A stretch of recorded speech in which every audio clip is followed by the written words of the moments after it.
Hey, welcome back to the Parker's Pensées podcast. I'm your host, Parker Sedecase. I've got a couple degrees in theology, and I'm working on another in philosophy of religion. And throughout my studies, I've had some really awesome conversations with just amazing people. But unfortunately, those are just lost in the sands of time because I didn't record them. So the goal of this podcast then is to record these awesome conversations and then share them with you so you get to learn as I learn. I love thinking about cool stuff, so come think with me. Today, we're going to be talking about divine ideas. It's going to be another episode on divine ideas. And it's part two, kind of a conversation with Dr. Thomas Ward on his Cambridge Elements book called Divine Ideas. Today, we're going to be focusing in more on simplicity and divine ideas and exemplarism and how can God be simple if he has like different aspects of his thought, which are exemplified in things like lions. So it's going to be a really fun one. I'm super excited for it. Before we jump in, I want to thank everyone over on Patreon who's supporting the podcast, making this happen. Like I've said before, I would love to do this full time. I'd love to be traveling out to Dr. Ward's office and be sitting down with him, having a better conversation in person. So if you guys have benefited from this podcast, please consider supporting me on Patreon. You can find a link in the description. And there's all sorts of other benefits and goodies, free books and stickers and mugs over there on Patreon. So please consider becoming a Patreon patron. Also, you can join us on Facebook. There's a Facebook group called Parker's Pensées, and I don't know how to say the last word in English or French, but it's Parker's Thoughts Thinkers, something like that. Go check that out, join, and you can talk with some of my guests about their ideas. You can talk with me about my ideas, and it's an awesome time. It's turning out to be a really fun group. So go find that group on Facebook. Without further ado, though, let's jump into divine ideas. Tom, thanks so much for coming back on the podcast, man.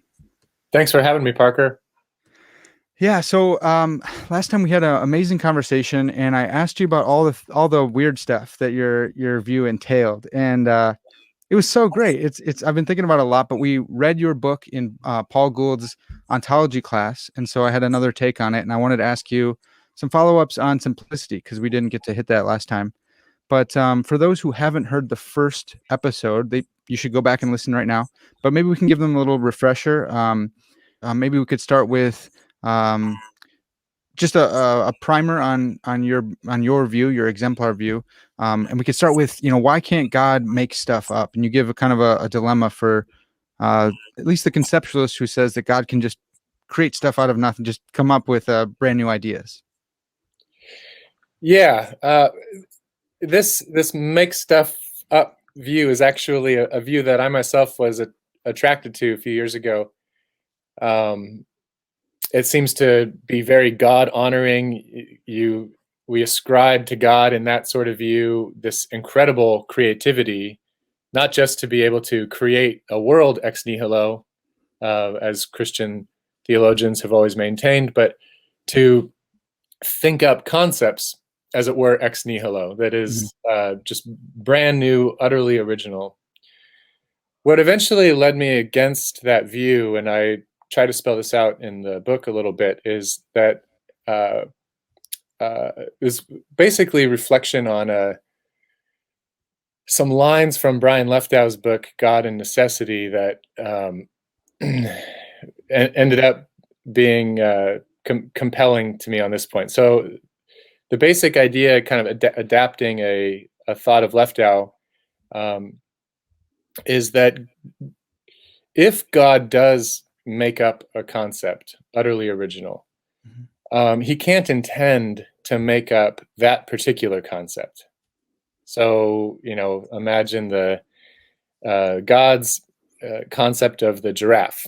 And prior to thinking up the giraffe, let's suppose there is no form of the giraffe, universal giraffe. God has never before thought up giraffe. So one day he thinks up giraffe. Now, could God have intended to think up the giraffe? Well, no, because if he intends to think up giraffe concept de novo, well, then he's already thinking about the giraffe, which he is intending to think up. So anything that God thinks up from nothing, he does so in some sense non-intentionally. Mm-hmm. And we can qualify that a little bit. It's not utterly accidental. God perhaps has some intentional control over maybe something like the type of thing he intends to think up, but Mm-hmm. he cannot think up with any specificity. He cannot intend to think up with any specificity anything he thinks up. Now, the problem with that for this makes stuff up view, the problem is that it saddles God, so to speak, with a sub-rational sort of activity, that Mm-hmm. God acts, that God engages in some personal action that is not intentional. And in the book, I argue that this is a kind of uh, failing to ascribe God some perfection or honor that is probably due him. Yeah. Now, a natural response would be, well, if that's just the way that if it's true that's why there are the creatable natures there are, that God just thinks them up, and that's just how it's got to be, well, then of course it wouldn't be dishonoring to God, or it wouldn't be failing to ascribe to God some perfection that he really has, because that's just the way metaphysics works. And so it's no failure there. It's no lack there. So that's perhaps possible that turns out to be true. But what the kind of dialectical strategy in the book is to suggest that we don't have to go that way. There's this better view on offer, a certain modification of conceptualism that I call exemplarism, and that's what I develop in the book after that. Yeah. So, I thought that was I'm getting feedback again. Hopefully it stops. So nope, it's not stopping. Okay, so that's the difference between your view and Dr. Welty's view, for instance, that the idea of a giraffe is just eternally in the mind of God, and that's kind of how it is. It's just they're there, and there's no explanation for them because we're at ground level. And you're saying, hey, we can go a little bit further if we say the giraffe, and this is going in further into your idea. The giraffe is a exemplar, and there's something about God's nature that is giraffe-ish, something like that. So, oh man, I keep hearing myself. It's really distracting. I'm gonna power through it. So, do you remember your talk about? I don't know how to pronounce it, but gambouge. yeah. Yeah. Can you reprisonate that for us? Um, well, I remember using the color. Do I use that particular example in the when I criticize the makes stuff up view, or do I talk about that in introducing my own exemplarist take? Yeah, that's a problem for the making stuff up view. Yeah, and that's the God's lack of intentional control over, in this case, color concepts.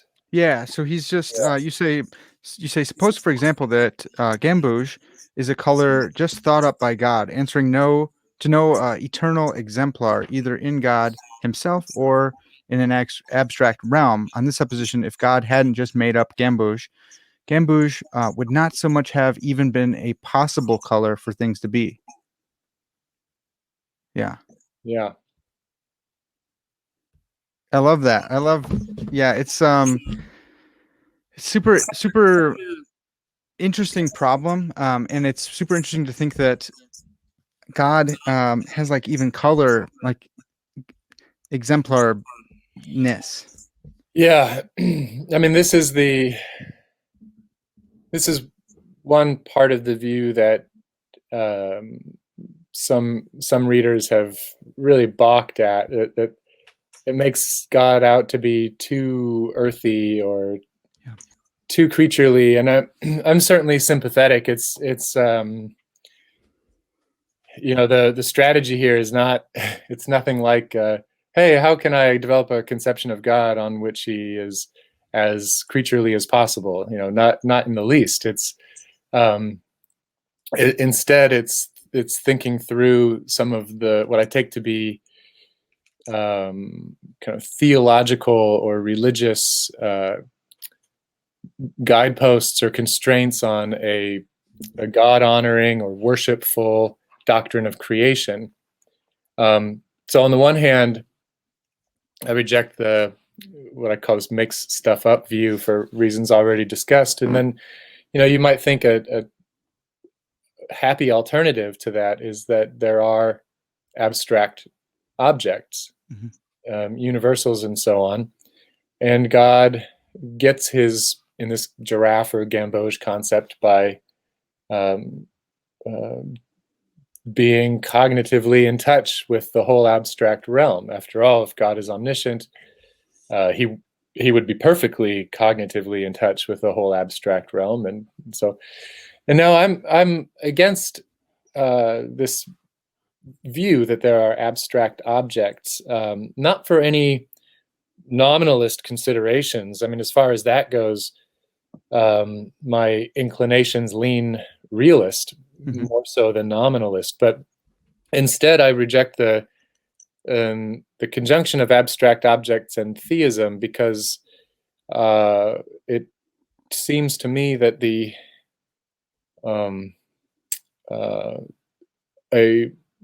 an abstract realm fully populated, completely independent of God, leaves God not in charge of very much at all. Right. It leaves God dependent for his knowledge, leaves God constrained in the sort of worlds that he can make by the population of the abstract realm. And it seems to me that unless we are utterly compelled by metaphysics and logic to go the way of abstractionism, that we should try to come up with some other view. So the view that I developed is it's a nuanced a qualification of a very old view. The thought is that God is somehow the source of everything that can be, and then in what sense source. So one common thought, you get this in Aquinas, Duns Scotus, Anselm, Bonaventure, many others, is that it's not just that God has ideas of everything that he might create, and so God's ideas can replace abstract objects. In addition to God's having all of these ideas, we get something like a story of why there are the ideas there are. And that story involves God himself, the divine essence, as the exemplar of all possible creatures, creaturely types, even individuals. That there's something about God that is exemplary Parkerness, even, not just exemplary humanity and so on. And then thinking through that exemplar relation between God and every possible creature suggests that there's something giraffe, Parkery, Gambogi about the divine essence itself. And it's because of content that is already, so to speak, in God, that the diversified creaturely realm has the possible content that it has. Yeah. And that if it weren't in God, it couldn't be in creation. Yeah, and I like the I like that you're instead of saying this is the way it has to be because there's a Platonic realm, it's saying this is the way it has to be because of God and who he is. And so there might still be a mystery there in how can God have this Parkerness, but at least it's the mystery's found in God and not some abstract realm where that's the furniture of the possible universes that God has to deal with. So then you have this exemplarist view, and then there's a couple different ways you can go. I think with the exemplarist view, there's a imitative theory of divine ideas, and then the containment theory. And I'm pretty sure yours is the containment theory, right? Yeah. Can you explain the imitative and why we wouldn't want to go that route? Yeah. Partly it has to do with the image that you've chosen as your background for this talk. Yeah.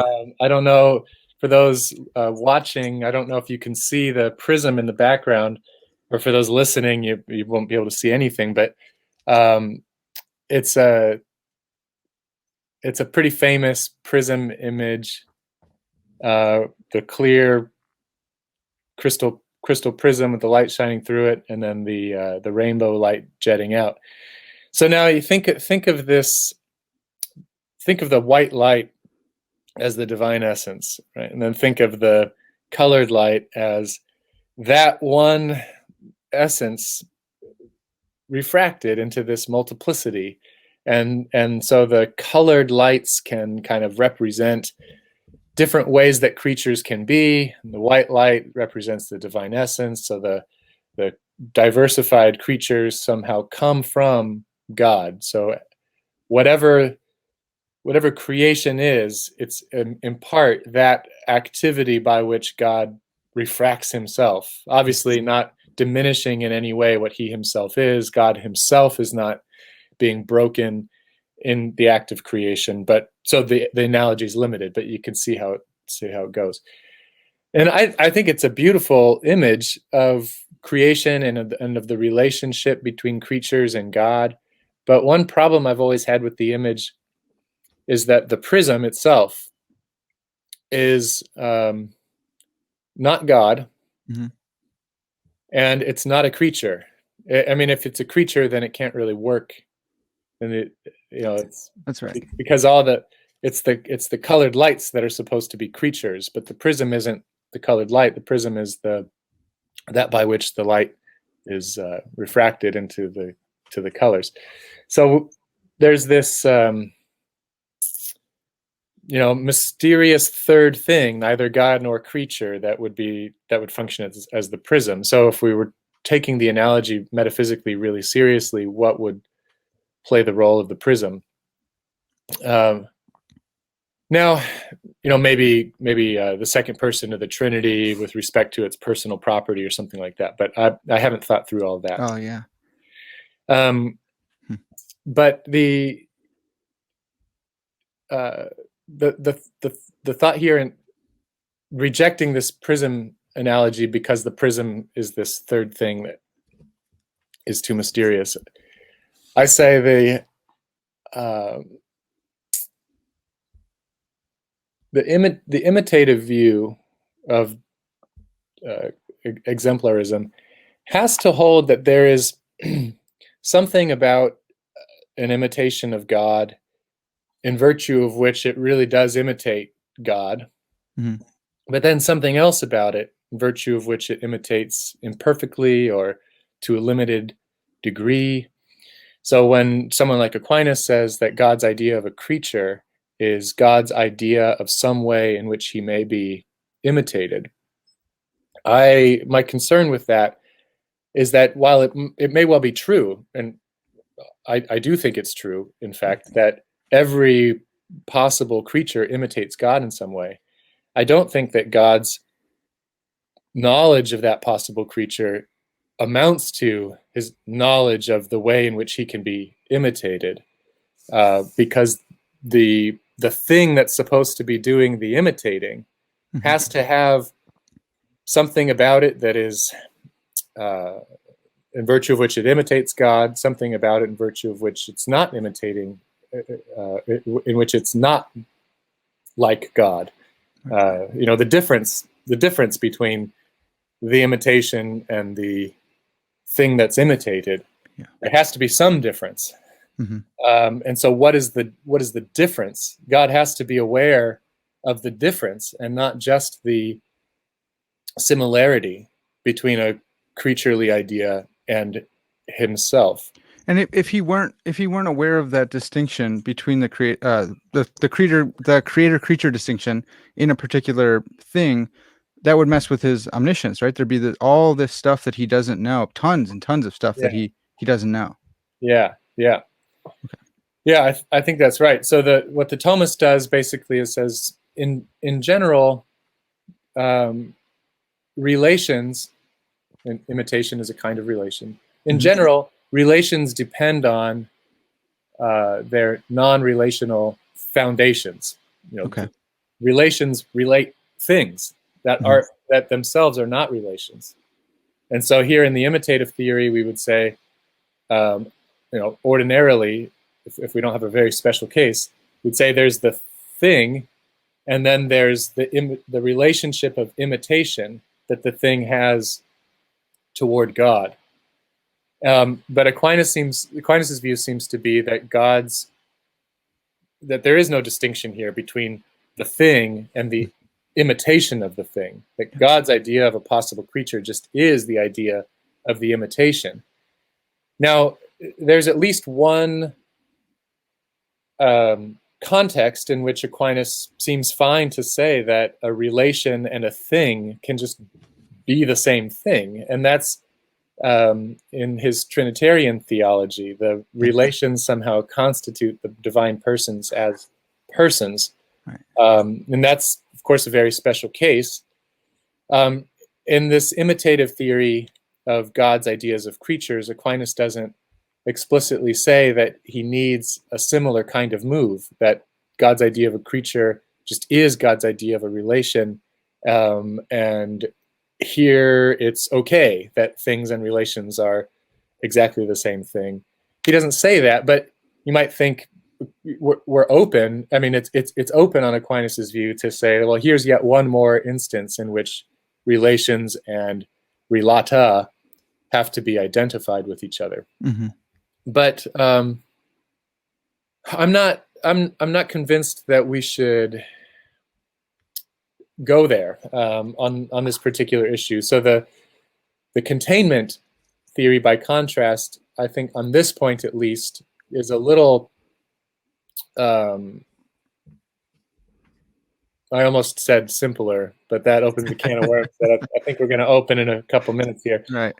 The containment theory says God would be aware of all of the ways in which creaturely natures imitate God, but God's knowledge of those creaturely ways of being is not constituted by his knowledge of their imitation of himself. Instead, God's knowledge of these essences or natures is first and foremost a way of knowing himself. Yeah. And then, so to speak, by isolating some content that belongs to divinity, isolating in thought some aspect of the divine essence, God has his idea of a creature. Yeah. But instead of holding that God's ideas of creatures are constituted by ideas of imitations, it says that the containment theory says that God's ideas of creatures are constituted by thinking about some aspect of his own essence. Yeah. And so I don't know if I don't think you did this in the element, but would that be contained in God's necessary knowledge? Is that like, so he knows all his creatures because he can know himself? Or are we talking, is that a different category and we shouldn't go there? Yeah, no, there would be a distinction between the creatures that God actually makes in a world. But modal space on this view would be just as necessary as a full-on S5 modal logic would have it be. Okay. Because it would all be derivative, so to speak, from God's very essence. Yeah. Which is not only necessarily existing, but is the way it is necessarily and not contingently, and can't change, and so on. So, Okay. if I'm understanding the question correctly, all of God's ideas of creatures would be necessary. God couldn't have other ideas from what he has. Now, God would have ideas of contingent truths, or contingent things, like the existence of this world, and all of the things in it, and God's idea. Perhaps it's a idea that has propositional structure, but God's idea that Parker exists, in fact, Mhm. or even, yeah, Parker exists, in fact. Uh, that would be something that is contingently true, and so God could have failed to have that idea, Yeah. say, by failing to create you. Right. Okay. But he yes, okay, I gotcha. But he couldn't have come up with like a different way for the giraffe to be, because on this exemplar view, there's something. Well, let's do with the lion, because I finally learned how to pronounce leonine. Yeah, So he couldn't make a lion different, because the lion actually exemplifies an aspect of the divine nature, right? yeah, But yeah, he could have chosen not to create a lion. He just couldn't have chosen to create a lion that has different properties than a lion has. yeah, yeah. Or, we want to be clear about the uses of words versus the things the words are referring to. So, if another way of getting at the same idea is, could uh, I mean, so could we imagine a lion that is in every way like a lion, but has a horn like a unicorn's Mm. horn? And yeah, surely we can imagine that. Now, you could ask, could could God have made the lion like that instead of, or could the universal lion have been have included the property of being horned? Mm. You know, I I don't think that makes much sense. But could there be, unbeknownst to us, a nature that is the horned lion? Mm. And yeah, I mean, that may be. I mean, it would depend on, whether horned and lion concept are compatible with each other in such a way that they could unite to form a real possible nature. I mean, if for whatever, I don't want to, I don't want my imaginative capacity to be the sole arbiter of possibility. And so, That's of really course, good. it's easy to picture a horn on a lion. Right. No problem there. But if I'm being careful, I don't want to jump the gun here. But Yeah. if being horned and being a lion are more like being furry and orange, and less like being round and square, Yeah. then yeah, God would have an idea of the horned lion, and it too would be um, derivative from some aspect of God's own nature. Yeah. Okay. Well, okay. So this brings us to the simplicity question, because there's these aspects. I think you're parsing. I don't know how to say this either. Is it rationes? Rationes. Rationes. Okay. Yeah. And I think you're parsing that as an aspect, right? Yeah. And so there's these different aspects to the divine nature, like this aspect of being leonine or leonineness, like that is an aspect of God, and yet I think like you're a good Catholic yourself. Like you need to hold on to simplicity. How help me out with those two. Like how can we have simplicity and this containment theory of divine ideas where there are different aspects to the simple being of God? Yeah, this is hard, and so I think my answer here is not completely satisfying even to myself, but I think I can say some things that um, maybe make the problem not so peculiar to my own view. Yeah, sure. so, the first thing that's that everyone who's trying to think through simplicity, it's kind of a buzzy topic right now, but Right. we're all revisiting this uh, arcane feature of classical theism and trying to think really carefully about it. One thing that we all recognize is that we attribute a multiplicity of attributes to God, Right. and certainly any Christian philosopher is going to be committed to God's really being just and merciful and loving and so on. And so one challenge for the supporter of divine simplicity is to have a rational account of how we can have a multiplicity of attributes in God that, while preserving the simplicity of the divine essence. And at that level, there's really no substantive difference between the view I end up the problems I take on by adopting these exemplary rationes in God, and the problems that any Christian metaphysician takes on by recognizing a multiplicity of divine attributes compatible with the simplicity of the divine essence. Mm-hmm. You might say something arbitrary like, well, there are about 20 attributes, let's say.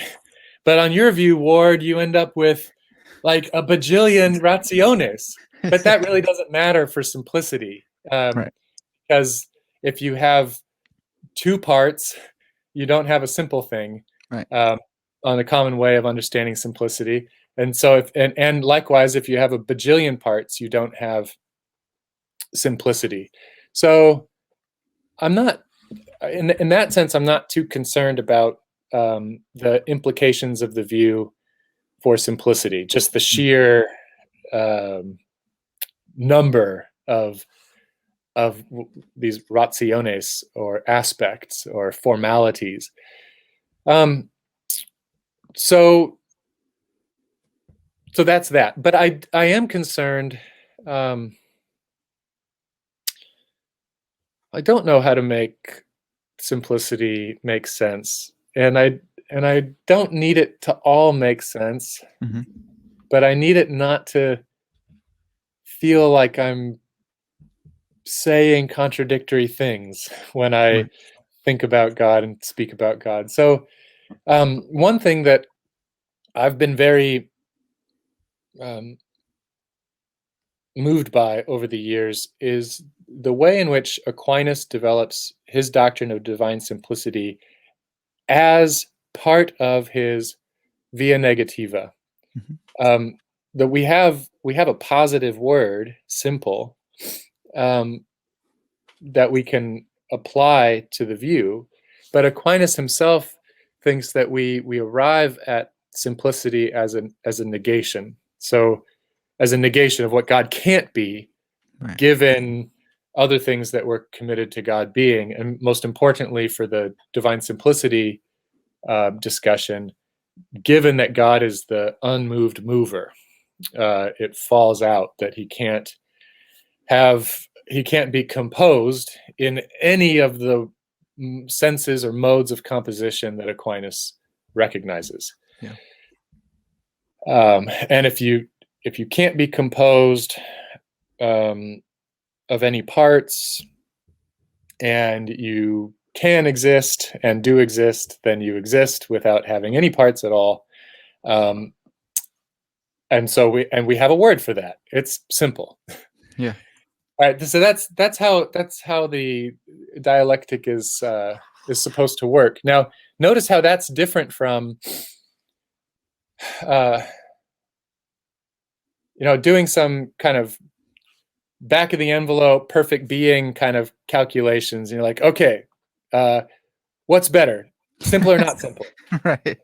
If I've been trained up in what simplicity means when we're thinking about God stuff, Mm-hmm. then I might say, oh well, not simple implies complex, and complex implies put together by something else, and put together by something else means movable or changeable. Well, then I'd be predisposed to give the perfect being answer to that question as simplicity. That's better. But I think that, again, absent that kind of pretty high level classical theism reflection, is it better to be a simple thing or a composed thing? I don't think that our judgments about value, Mm-hmm. perfection, really tell us one way or another on that. So it'd be, I think the story would be, it seems like it would be strange to arrive at simplicity as somehow given by perfect being kind of reflection. So I do think it's metaphysically significant that simplicity is developed in the probably the most canonical source, Aquinas, is this negative doctrine. Now, I think that for Aquinas' view to work, we have to agree with him about the following assumption: that anything that has complexity has parts, Mm-hmm. and secondly, anything that has parts either has been put together or can be taken apart, or both. Yeah. Now, suppose you just denied that second assumption, or you were just agnostic about that second assumption. Like, does parthood itself imply generability or corruptibility? I find in myself no intuitions there when I consider that assumption. And notice that assumption, parthood implies corruptibility, it's a purely metaphysical assumption. It's not strictly theological. It's meant to be totally generalizable to any complex thing whatsoever. Yeah. I make that point because it's not the kind of linchpin assumption of the strong simplicity argument, at least as we find in Aquinas. It's not a theological claim or a theological assumption, let alone a dogmatic assumption or claim. It's a metaphysical assumption about the nature of parthood. That's a great point. And I think that we should feel free to reject it, at least free on theological grounds to reject that assumption. Now, it could be that better metaphysicians than I could swoop in at this point and say, you'd better hold on to that assumption. Either it's obvious or its denial entails this contradiction that you haven't foreseen, Ward. So I'm certainly open to correction on that. But just as a kind of strategy for thinking through simplicity, I am quite moved by the fact that the complexity implies corruptibility claim is a metaphysical assumption and not a theological or dogmatic one. Yeah. So maybe I haven't got to the view that I try to develop in the book, but and I know I've been talking for a long time. No, it's so good. I think you're opting a little bit more for a Scotist view. Is that right? Yeah, I do think that the views. I certainly have been inspired by Scotus in the view. I'm not trying to interpret Scotus with any precision in the book, and so as a Scotus scholar, where sometimes I do try to say what Scotus thought and why he thought it, I don't do that in the book, but I do think of the view as broadly Scotist. And I think that the way that the divine simplicity conversations are going on right now, and the way that Scotus gets invoked in those, I think it's probably fair to describe my view as Scotist. Okay. There's an article by Thomas Williams and Jeff Steele recently. I think it was either 2019 or 20. American Catholic Philosophical Quarterly. It's gotten, as academic articles go on these sorts of topics, I think it's gotten a lot of press in these worlds. Complexity without composition, or composition without complexity. I forget the title, but the basic idea is that we can, on Scotus's view, we can have a sort of complexity in God that does not imply composition of the sort that Aquinas and many others are concerned about. Does it have to do with like separable and inseparable parts? Because I know a little bit more of that terminology, and on that view, you can say, yeah, there's composition here, but they're inseparable parts, such that, like, you have whole priority, and the things get their identity and virtue of the whole, and so it's not the same kind of blockhouse, Lego thing going on. Yeah, that's exactly right. Okay. And then the only thing that, not the only thing, but if we do adopt that view and just say that's how God is, he has this kind of complexity where none of the parts or aspects or whatever you want to call them are separable in any way, and that's just how God is. It would be nice to offer some kind of story about how that can be, or in particular, if let's say that there are 10 rationes in God, and they eternally, necessarily all belong together. Why or how, or is that just arbitrary bundle? And there, I think, I don't think that. And one way that I've kind of begun to think through the connection between all of these aspects or attributes of God is that there does seem to be a kind of logical necessity that binds them all together. When you think about the way in which divine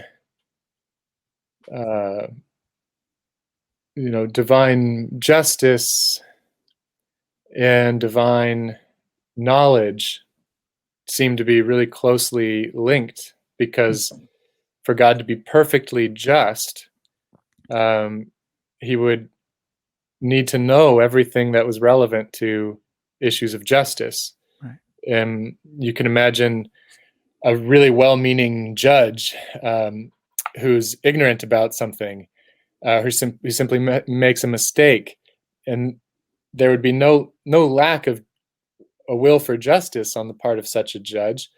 It would only be a lack of knowledge, and yet such a judge would have failed with respect to justice. Yeah. Not because of the bad will, but because of the lack of knowledge. So there you'd think, if we're imagining a being like God to be perfectly just, perfect knowledge seems to be a requirement for that. Yeah. And then I think that, like, deep reflection on all of the divine attributes, or at least I have some reasonable hope that further reflections on all of these attributes will yield a kind of super tight connection between them.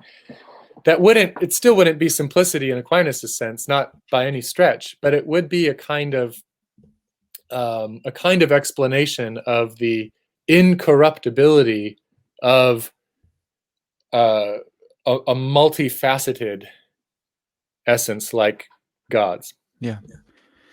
So some people, I think, maybe planning I'm pretty sure Plantinga did this, but like the aseity sovereignty doctrine, do you think that does enough to do that strong unity that you're looking for?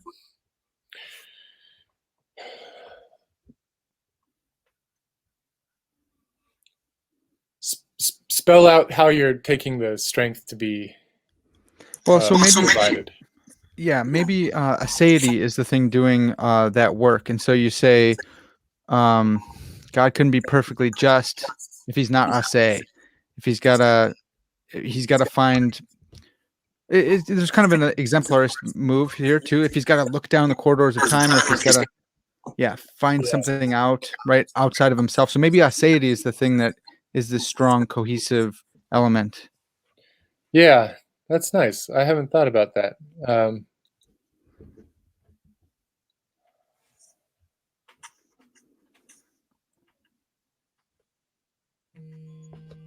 Yeah. Yeah, I should think more about that. But yeah, so if God is whatever God is, God non-derivatively is. He's not any way that he is due to the way that something else is. Right. And anyone who thinks that that there's an abstract realm populated independently of what God is doing ends up having to say that God is dependent on a lot of Right. a lot of things. So one of the most famous rejections of complexity in God that Aquinas makes is the rejection between essence and existence. That there's nothing like the divine essence that is prior to God's own existence, not logically prior, not temporarily prior, no priority at all. There's identity, strict identity between God's essence and existence, because, and this is Plantinga famously makes fun of Aquinas here for turning God into an abstract object, Right. which misses the point. Aquinas was actually saying the divine essence is not an abstract object. It's the living God. Mm-hmm. But you could see how aseity, the way that you're taking it, could lead us to a very similar kind of rejection of the essence and existence distinction in God, because we say, well, if there were some distinction between God's essence considered as a universal that God instantiates and then God's existence, well, that would be a pretty strong violation of aseity. So divine aseity, kind of, as you put it, was it glue? Was that it ends up like it's one of those attributes that binds God together as one totally non-derivative, not put togetherable, not take apartable essence. Yeah. Okay. So another question on aspects, rationes too. Are they like tropes? Are they properties? Are they characteristics, qualities? Is there more we can say about what an aspect is in your conception? No. All right. Well, that's fair. That's easy enough. Yeah, I really don't know. I fear that any answer I give, I would just end up being subjected to anyone's favorite criticism of whatever view I try to invoke from that has been developed in some other context for some other problem. I don't want to. Yeah, I'm sure more could be said here, and I do hope to come back to it. But basically, I would want to say that whatever God's love is considered metaphysically, that that's an aspect.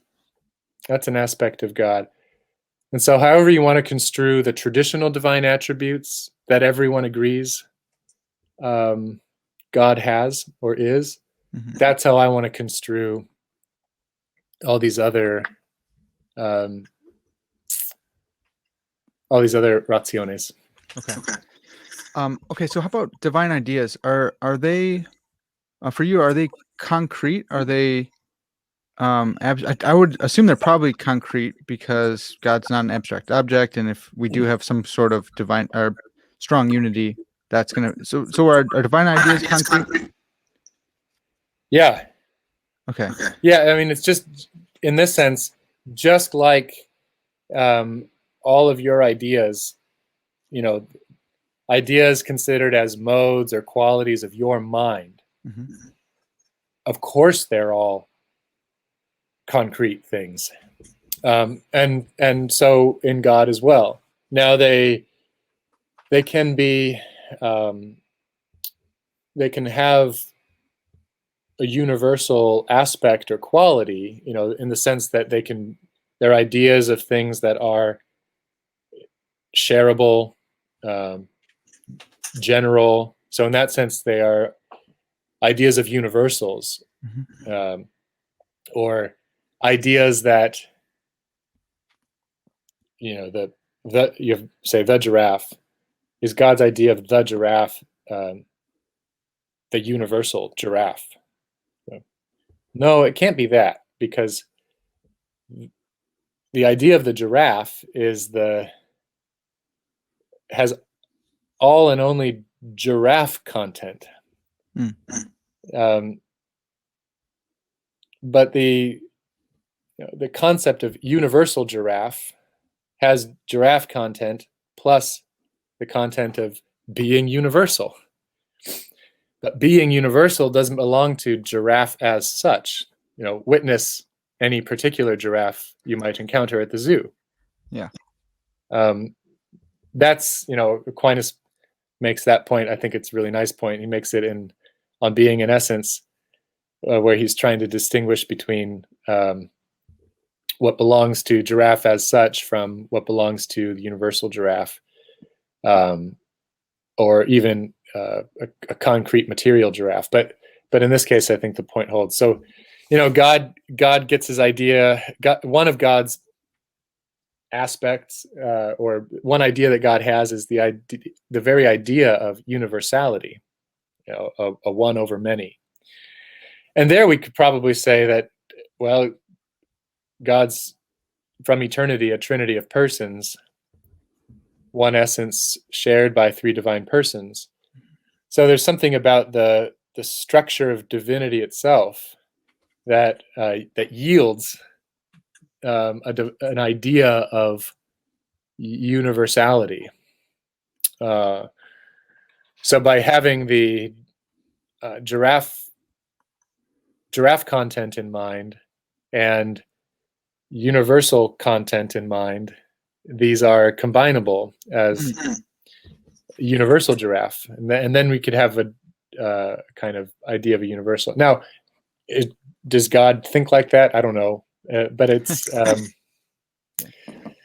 but now and then we would have if there is something like a personal or individuating property of every individual, well, then God would have an idea of that, but that somehow wouldn't be combinable with a universal, with being universal. There can't be more than one Parker. Yeah. So God can't think of Parker as shareable by many Parkers. Okay. If we when I think of a giraffe, am I thinking of the universal, which is the exemplar, and then I'm thinking of that aspect of God, or am I abstracting out the idea from all the different giraffes that I've witnessed? And because like conceptualists say that what you just said, that giraffe, when it's a shareable thought, or Paul Gould says it's abstract, Welty says that God's thoughts are concrete. And so I'm wondering, when it comes to your view, when I grasp a universal, what am I doing there?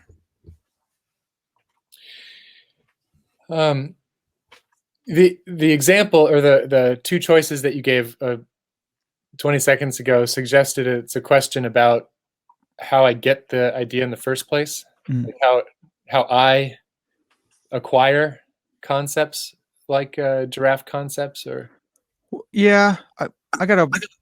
Well, how about just if you and I talk when we're talking about like giraffe, yeah, I guess not necessarily concept acquisition, but just when I am contemplating giraffe, and I have this idea of a giraffe in my head right now, is that, am I getting in touch with God's idea, or am I merely abstracting out my own idea of giraffe based on all my empirical data I have of giraffes? oh, good. The second is compatible with the first. Oh yeah, that's true. Okay. Yeah. um, I've already mentioned Brian Leftow's book God and Necessity, but here I'll mention a different Leftow story, which is when he was still at Oxford. I was there in 2004, and he gave a series of lectures on the ontological argument through history, and developed his own favorite one. But in one of the lectures, I forget how it connected to the main topic now. It's obviously a really long time ago, but he was talking about I think a kind of Anselmian theory of divine ideas, and the way in which Anselm is within this broad tradition, thinking that anything that God can create, it, in some sense, has a similarity or an imitation of God's own nature. And so he said something like, so whenever you learn about anything in the world, you are thinking God's thoughts after him. Mm-hmm. And, I was a young grad student back then, hadn't realized just how sublime this whole subject I was getting into was. And I remember just being bowled over in the lecture. And then I left the building and was walking around just, That's I'm like awesome. in God's mind. Yeah. Now, lots of different theories of divine ideas or conceptualism have that wonderful feature that, we're exploring God's mind after him by learning about the things that exist. Any view that makes God the ultimate explanatory source of all that can be gets to claim this wonderful payoff. Yeah. Okay. But no, so I'd say, yeah, whatever your favorite theory is about concept acquisition, you outline a kind of broadly empiricist view. Then once you have the concept and you hold it in mind, you contemplate the giraffe. Well, to the extent that you really have the concept, that you really are thinking the giraffe, that there would be this kind of connection all the way up to God. Now, and this, by the way, this depends on, or sorry, this holds whether you agree with people like Berkeley and Spinoza, that the more general your concepts, the more abstracting you have to do, the less real you get, the less reality, or the fuzzier the concept. Whether you agree with people like that, or agree that by moving from the many closer to the one, you're actually getting More closer, real as you ascend through abstraction. Whichever side you're more inclined to, and you could probably guess where I'm more inclined, you still get this payoff that by dwelling on a general or abstracted concept, a shareable concept, you're in touch with God. Yeah, that's huge. Okay, I got one more for you, and this has come out lately because of Welty and Anderson's argument the Lord of non-contradiction, and you get to this certain point where they say God's thoughts don't have content, because then we'd be committed to propositions, and then we'd go right back into the thing. So I wanted, on your view, God's ideas. What are the content of God's ideas? Because God has an idea of Parker, but it seems like there's this one-to-one correlation between God's idea of me and some aspect of his own nature. So it seems like the content of God's idea of Parker is God and not Parker. But that seems kind of weird, because I feel like I should be the content. What do you make of that? Yeah. Let me first ask, in the case of non-existent possibles, do you have an intuition? What's the content of God's idea of your possible but non-existent identical twin? Yeah, what's the content of it? Man, I used to kind of go for more of like a really strong sense of possible worlds, and then there's like a bunch of possible worlds, and they're all in God's head. I don't know what I think about that anymore. Yeah, it's a I don't know. Yeah, I don't know. What's the content? It's a state of affairs that's not actuated. So it's a possible state of affairs, but it's not a fact. It's not a obtaining state of affairs. Yeah, yeah, yeah. I think all of that's right, and with the qualification that I myself wouldn't want to make a state of affairs something outside of God, that God is free to actualize or not. Yeah. There's a way of thinking about states of affairs and facts as types of abstract objects. It's kind of a funny idiom, really. I mean, the way in which the reification of states of affairs, and in some, I mean, there's so much that I admire about Plantinga. I don't mean to harp on him, but the way that he thinks that it's just so easy, so obvious that states of affairs are things that that are abstract objects that may or may not be actual, or instantiated. I mean, it's what the heck is the state of affair? Is it that you have the things, you have the causal relations between things, you have other kinds of relations between things, and none of that's enough. Then you have to have the state of affairs of all of that. Yeah. So it's a weird anyway. But the whatever this thing is, whatever this thing in God's mind is, that it can't be about something else, because God hasn't made Schmarker. He made Parker only. That's great. So when I say, what is the content of the idea, what I have in mind here could be a little different from what I have in mind by content. Could be a little different from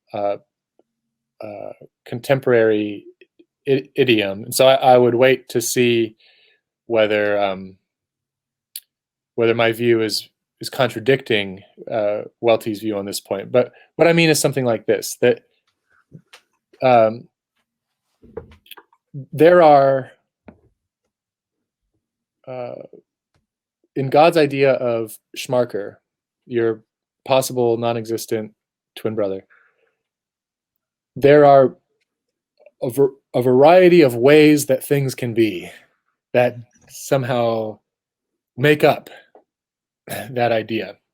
The being human, being so many feet tall, being disposed to have such and such a personality, whatever. Now, what is the origin of all of those ways that things can be? Well, it's something about the divine essence. So the God's idea of Schmarker is a kind of isolated consideration of various aspects of God's own essence. So in that sense, the content, or what the idea is about, it really is God, or aspects of God. But that would be true even for things that do exist, for God's ideas of things that actually exist. So it would still be the case that God's idea of Parker has its content from God himself. Now, so then a natural question to put to me here is, well, can you really have it both ways? Can you have God's idea of you being about you and God's idea of you being somehow about himself? And do we mean the same thing by about in both cases? And I haven't thought enough about this. So if you have strong thoughts, either in criticism or help, I'd appreciate it. But I want to say that just at first glance, not first glance or first thought, but that I don't see what the big issue would be in saying that, when God creates you, of course, his eternal ideas of possible creatures that include you, that idea is about you. How, after all, one of the reasons for caring about a theory of divine ideas is the kind of action theoretic role that such a theory is supposed to play in a divine act of creation. So of course God knows what he's doing when he creates you. He's, as Philo might put it, he consults the blueprint of Parker before making the actual Parker. So in that sense, the ideas are about the creatures. But still, I want to say that that's compatible with the ideas also being about God.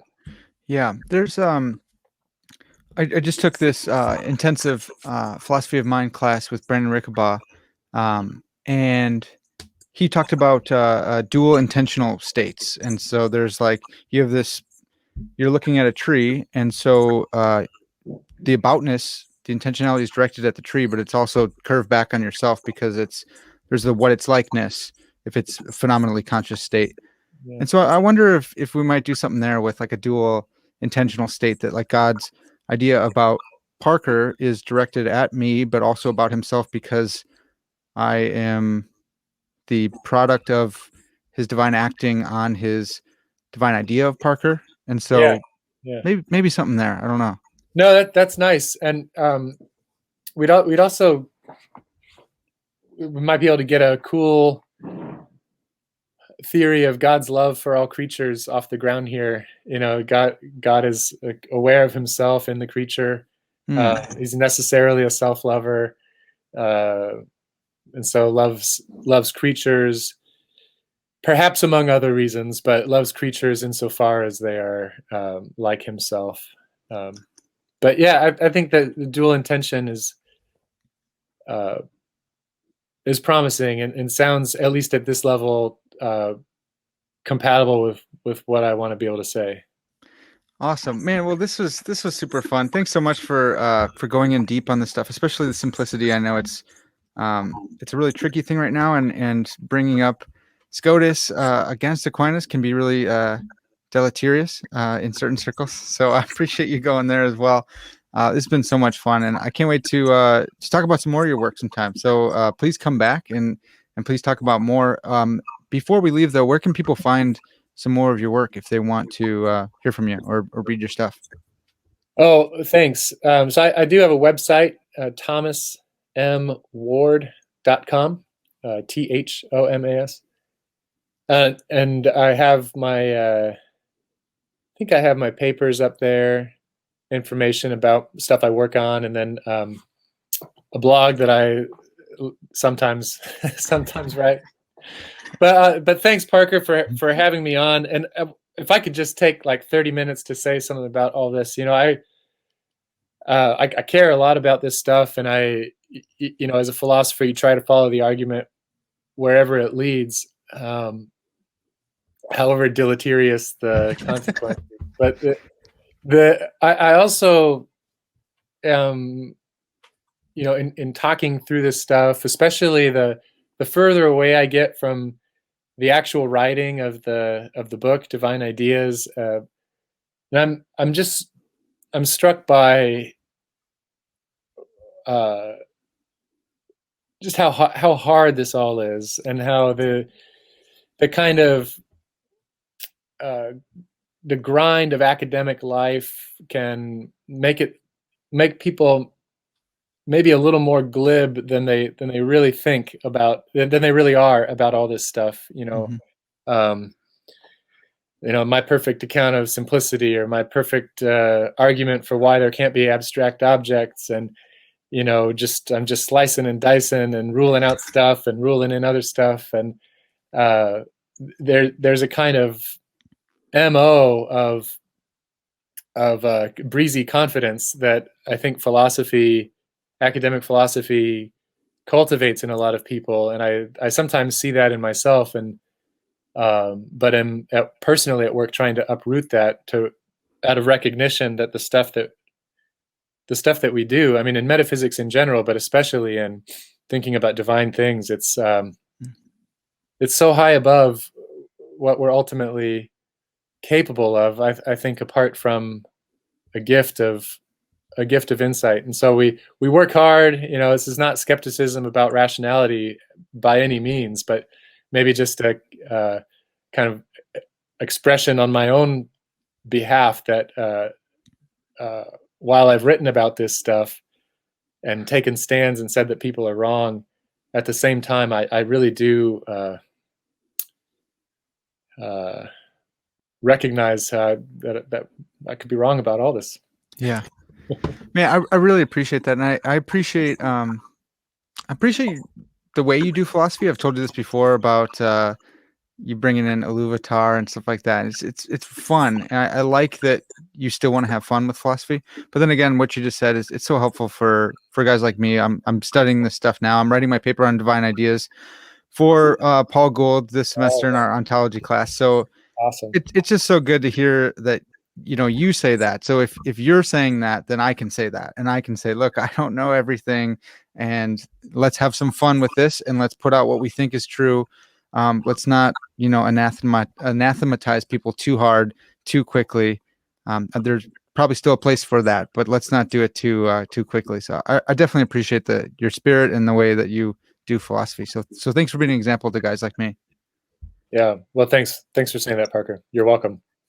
Awesome. Well, this has been Parker's Pensées. It's going to have to do it for us now, folks. But Lord willing, Tom will be able to come back on and talk about some more of his work. This has been Parker's Pensées, and as always, all glory to God.